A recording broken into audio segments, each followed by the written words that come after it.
I'm Stephanie Close, Senior Editor of RT Book Reviews magazine, and I am here with Sophie Littlefield, author of the Stella Hardesty mysteries, fantasy series for Luna, and a YA series.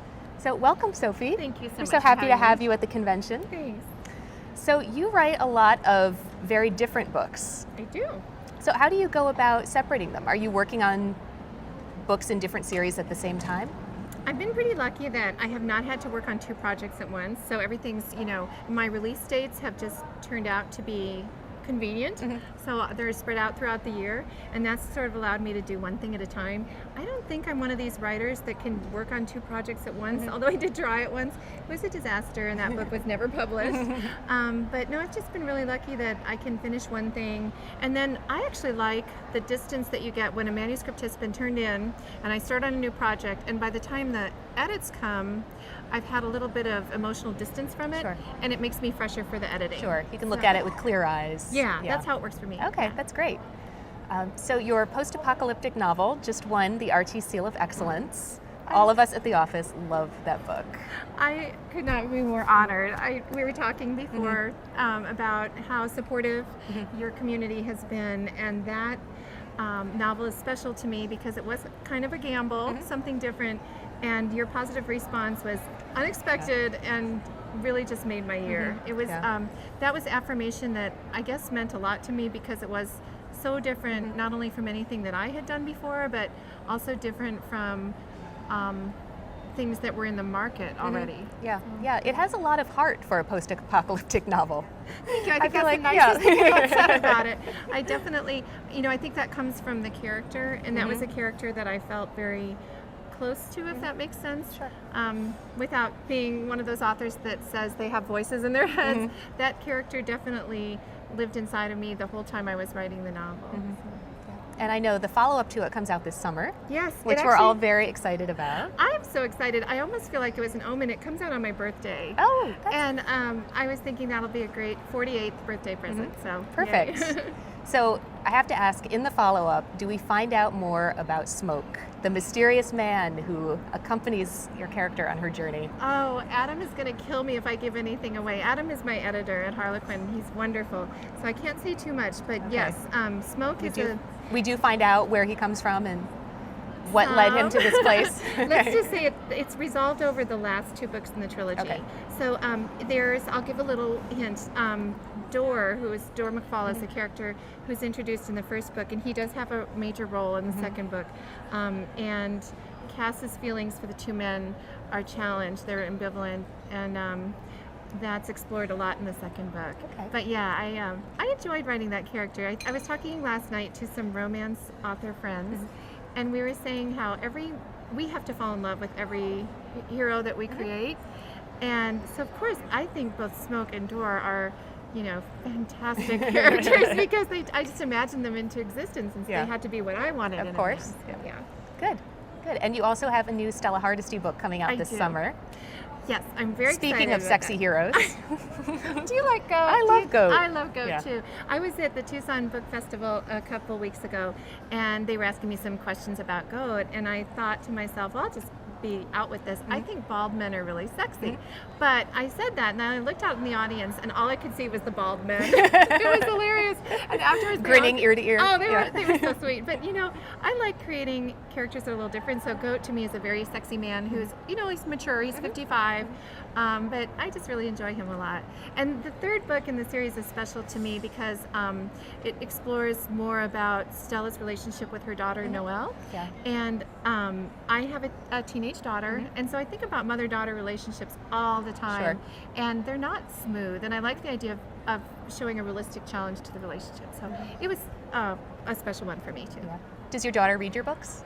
She does read some of them. I've told my children I prefer that they don't read my Aftertime series yet because it's, I think, maybe for a more mature audience. And my son is 18, so he has grown, and they have read my young adult books, and I don't know, we read I still read to my daughter every day. That's so nice. I know, it's sort of embarrassing to admit, and she'll kill me because now the world will know, but every night before we both go to bed, we read together, and we mostly read young adult, or we read Rachel Herron's book together recently. Great. And so we read a variety, and occasionally it's mine, but honestly I think it's more interesting for both of us if we read somebody else's Sure. work. So yeah. Sure. Does she read your books when you're working on them? Or not until they're done? Oh, I have something funny to tell you about that. Not really. I not so much, but was working on the second Stella, the A Bad Day for Pretty, and she had a sleepover, and her girlfriends were over, and they nice girls, and they'd asked me what I was working on. So I described the storyline, and one of them said, "But Mrs. Littlefield, what if blah?" And it was a plot point so obvious and such a grave mistake that I had made. So then I started thinking, these girls are pretty sharp. So now they actually help me more with plotting, and especially when I am working with one of my younger characters. So either in a young adult book or with Stella, I have the younger character. So I've kind of started using them as a resource and saying, does this sound right to you guys?